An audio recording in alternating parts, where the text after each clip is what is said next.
I felt the air rise up in me, kneel down and clear the stone of leaves. I wander out where you can't see, inside my shell I wait and bleed. I felt the air rise up in me, kneel down and clear the stone of leaves. I wander out where you can't see, inside my shell I wait and bleed.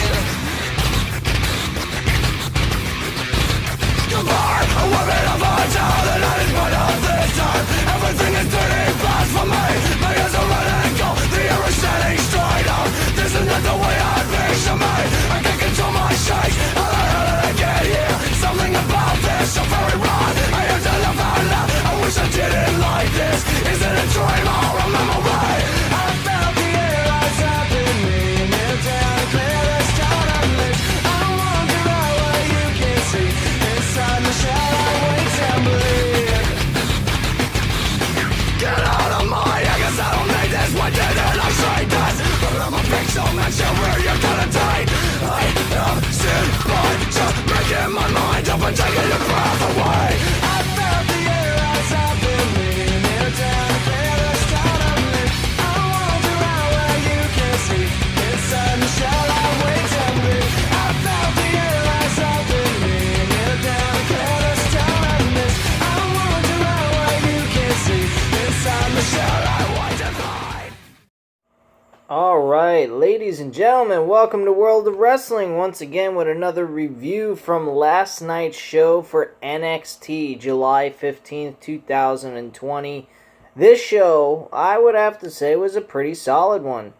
I enjoyed both shows, honestly. I think both NXT and AEW put on good shows.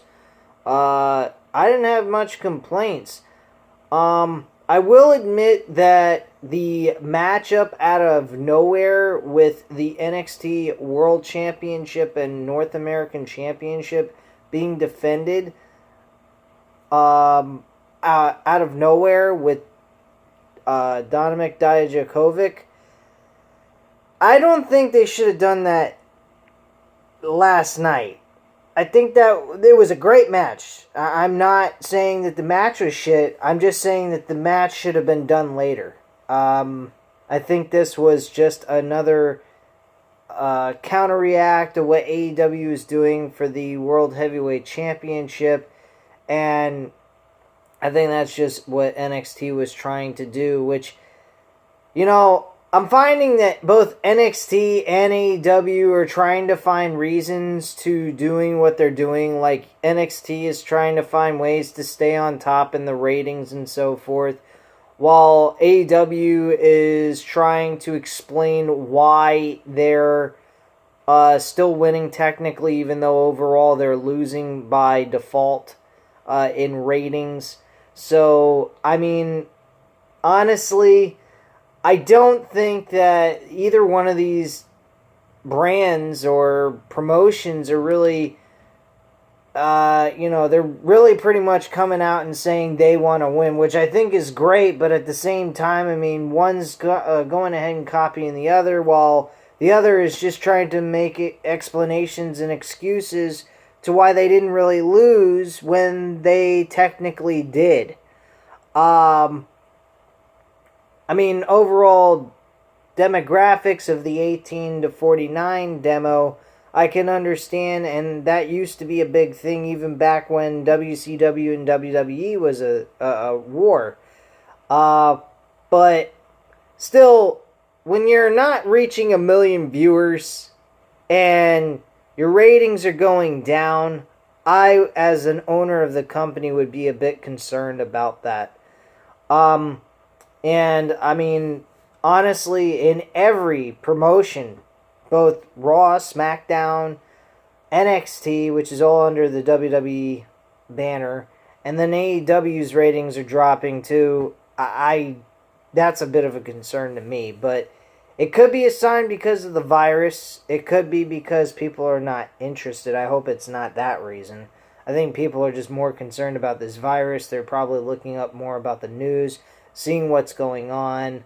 There's probably people getting sick from this virus. It's also making them not want to watch. They're probably not interested in watching anything on TV. I'd imagine probably other shows, even though they're getting high ratings and they're number one, they're probably dropping as well. So I wouldn't be surprised by that. And I mean, this virus has fucked up everything. People are not interested in watching wrestling because there's no audience. So I think people are just kind of not really interested in looking at wrestling right now since there's no audience. It doesn't intrigue them or anything. So I get that. But let's go into the review of NXT, go over what happened and everything else. We kickstarted the show with Keith Lee. He gets a microphone. He starts to go ahead and speak about the win of last week for Great American Bash Night 2. And Lee admits that things have been very hard lately, but he wants to look on the bright side of things. He is now a dual champion. He wants to highlight the fact that he knows he's got a lot of competitors just eyeing their chance at his titles. He says that there were a lot of people who motivated him to win these titles. One of those people happened to be his former trainer, Tim Brooks. He also thanks the WWE Universe for basking in his glory, and next he calls out his friend, but also a rival in his wrestling career, Dominik Dijakovic. So Dijakovic comes out. He says that he had to talk with the general manager, William Regal. He says that he wants to defend his championships against Dijakovic, and Lee wants to have this match tonight. The audience start to cheer on cue, and Dijakovic accepts Lee's challenge. There's something else I want to mention. I know New Japan Wrestling is not a big important thing in the United States, especially right now with them not being highlighted in the United States like they were in 2018 and in 2019. But New Japan Wrestling is actually doing the same thing that NXT is doing. So technically, and New Japan Wrestling started this in the beginning of this year at their Wrestle Kingdom show. They had the Intercontinental and the World Heavyweight title unified as one technically, where the champion has to defend both titles at a major event. Evil, who is a former tag team partner of Sonata, went ahead and actually competed for both of these titles and won after he won a tournament to be crowned a number one contender for that title. So, with that being said, it seems like NXT is kind of copying off what New Japan Wrestling is doing with their titles. Don't particularly care for that. I hope eventually one of the titles gets off of Keith Lee or both, whatever, and goes to separate people. But, regardless of all that, I just hope that this dual championship defenses doesn't continue in the future. That's all I have to say on that. I hope this was just a one-time only thing and it's not going to be continued with bullshit of the title being defended with both titles on the line. The next match, the first match actually, was Cameron Grimes versus Damian Priest. Damian Priest did an outstanding job, and I'd have to say this was probably the best match Cameron Grimes has ever had on NXT, in my opinion. Solid matchup, 3.5 out of 5 stars I'm going to give it. I think it was a very decent matchup overall. Timothy Thatcher had another training session where he does one maneuver and starts clinching down on his opponent's arm in an inverted arm bar and basically almost looks like he's trying to tear it the fuck off. So that was pretty much that. Timothy Thatcher I am really getting behind. I don't see him as a guy that'll get over in the WWE main roster. Based on his gimmick, he's not really exactly what you call have any major charisma, but he's a great wrestler in the ring. To me, he fits better in NXT, and I think that's where he's going to stay permanently. We then have Indy Hartwell versus Shotzi Blackheart. in a one-on-one matchup, and we actually have Robert Stone and Alicia get involved in this match. Or Aaliyah, excuse me, whatever. I'm getting sick of Robert Stone. I think Robert Stone is a complete waste of everybody's time. He is a main roster waste. He belongs on the main roster with Aaliyah. I would be totally fine with that. I mean, they're garbage, and if you want to get technical, if they left the company altogether, I'd be happy with that as well. I think Robert Stone is a complete waste. He's worse than Robbie E., which Robert Stone used to play Robbie E. in TNA. I find this guy, Robert Stone, to be a complete waste of wrestling talent. I don't think he's ever meant anything to me. He's never been that entertaining to me whatsoever. So I don't really care for it. Indy Hartwell actually wins this match thanks to the distraction by Robert Stone and Aaliyah. Tegan Knox gets a backstage interview. Oh yeah, that matchup for the Indy Hartwell and Shotzi Blackheart, I'm giving it a 2 because Shotzi Blackheart is pretty darn good. I like her, and I like her gimmick too. She's like metalhead, and I'm a metalhead as well. If you haven't paid attention to the, videos, I mean, I already uploaded a video. I'm uploading this video with a fucking metal song anyway, so you would know that anyhow. So, Tegan Knox goes ahead and gets a backstage interview. And she says that tonight is her night to become the new women's world champion. That's pretty much the basis of it. She respects Io Shirai, but at the end of the day, her main focus is winning the women's championship. We next see Legado del Fantasma, sitting around having some drinks. They toast to their victory from last week. They discuss Breezango's antics last week and their disrespect towards Lucha Libre culture, and their newfound goal is to create an empire. This group fucking sucks. Don't care for them. They're like a wannabe Scarface or a big-time drug cartel. That's the way they're coming across to me. Don't give a flying fuck about them. Keith Lee versus Dominic Dijakovic. I have to say that very slowly because for whatever reason I can't seem to pronounce it correctly, saying it at a normal pace. So, the North American Championship and the World Championship was defended in this matchup. This match I'm giving a 4 out of 5 stars. Solid match. Very entertaining shit. If you missed it, you're definitely missing out on some good wrestling action. This could have been a fucking takeover matchup. This match was as good as their one that they had at a takeover event for the North American Championship. That which took place, I think, last year or earlier this year at Portland. I'm not sure which one it was. But yeah, Keith Lee was very good in this match with Dijakovic. So next after this, we had a interview with Dijakovic. And at this point, Karrion Kross comes in after the interview and comes up from behind. The two men begin to brawl, actually. And that's pretty much it. And I mean, fucking Karrion Kross annihilates Dijakovic. You think at first Dijakovic is getting the upper hand on Karrion Kross.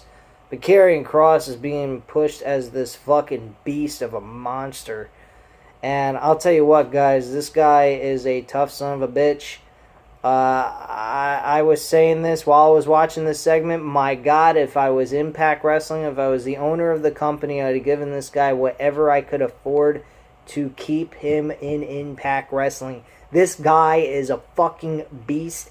He is a guy that can be, in my opinion, possibly a franchise player. a guy that could lead a brand of any sorts, Raw, SmackDown, or NXT. Right now, he is the most dominant character in all of professional wrestling right now, in my opinion. So, Karrion Kross is definitely going to become a world champion real soon. Keith Lee's reign as champion is not going to last very long. I think he's going to be a paper champion, and he probably is going to move to the main roster after that on top of everything else, unless he is just losing the World Heavyweight Championship to Karrion Kross. But at this point, the way Karrion Kross looks, he's definitely deserving of a world title. So, I'm just going to put it that way. Timothy Thatcher versus this other guy, Denzel D. Cornette. I'm going to say this match was okay. I'd put it at 2.5. It was very short. Nothing much to talk about here. A lot of chain wrestling and grappling going on, which was good action. It meant it did what it had to do for wrestling purposes. So, and Timothy Thatcher again picks up another win. I think eventually they should push him in the North American Championship contender picture here, because he's been racking up wins, and I mean, I think he'll put on a good match with Keith Lee for the North American title anyway. So we also had a footage of earlier during the day before the show came on the air. Robert Stone apologized to Killian Dane. He blames his coffee spilling on Shotzi Blackheart. Aaliyah finds a poster that Dexter Lumis made in regards to Stone getting his leg run over by Blackheart's tank. Dane tells Stone that he wants a match with Lumis. God help me, I don't even understand the fucking point of this shit. You got Killian Dane, who could be a possible mid-card champion in NXT, and you got him doing this fucking kind of bullshit. I feel that anyone that gets involved with Robert Stone's character is just getting fucking buried. They're literally getting destroyed creatively, and I think it's terrible. He's the one thing in fucking NXT that is get off my TV quality. He is fucking garbage. I can't stand his fucking ass. So we had Io Shirai defend the Women's Championship against Tegan Nox. This match was alright. I'd say it was a 3.5 out of 5 stars. It wasn't better than the World Championship / North American Championship match, but it did its job. I will say this, these two women did a decent job. Tegan Nox, I think, needs to work a little bit more on pace. I think her pace did not match up to Io Shirai's pace. And I just felt that she really wasn't making me believe that she even had a shot at winning this matchup. I mean, granted, we all knew she wasn't going to win because Io Shirai just got the title. I don't think they're going to make her lose the title so soon unless she's like facing someone who's like Shayna Baszler or some shit like that, because she's been such a dominant champion in NXT at the time before she moved to the main roster. But she didn't come across believable at all that she even had a shot from beginning to end. She did a good job. She did her job in this matchup, but she didn't come across to me as a challenger that was going to make the win or had a shot to win. This past Monday Night Raw with Asuka and Kairi Sane challenging for the women's tag team titles was more believable that they were possibly going to win than when Tegan Nox challenged Io Shirai for the women's championship. She just didn't come across that way to me. So that's why I didn't feel that this match was as good as the North American / World Championship matchup. So that's pretty much it, guys. Io Shirai retains her title, of course, and that is basically the end of the show. At the very end, Dakota Kai attacks Shirai and hits her in the face, kicking Shirai right in the face. And that's how the show goes off the air. Now, I'm going to say this, and then I'm going to close this video and this review out here. I honestly think that that was a little too late. I think Dakota Kai should have won the #1 contenders match, then challenged for the women's title, and this match ended at a brawl or something like that, did not have a conclusion. It should have left with a cliffhanger, leaving these two to challenge for the title later on for a takeover event and building up towards that. That is what I think should have happened, but unfortunately that's not the case. Instead, they went the other way on this, and now Dakota Kai apparently seems like she's going to challenge for the Women's Championship somewhere down the line. Personally, you made her lose. So what are you going to make me think? She's got a shot at beating Oi Shirai after she lost a #1 contenders match altogether? Makes no fucking sense.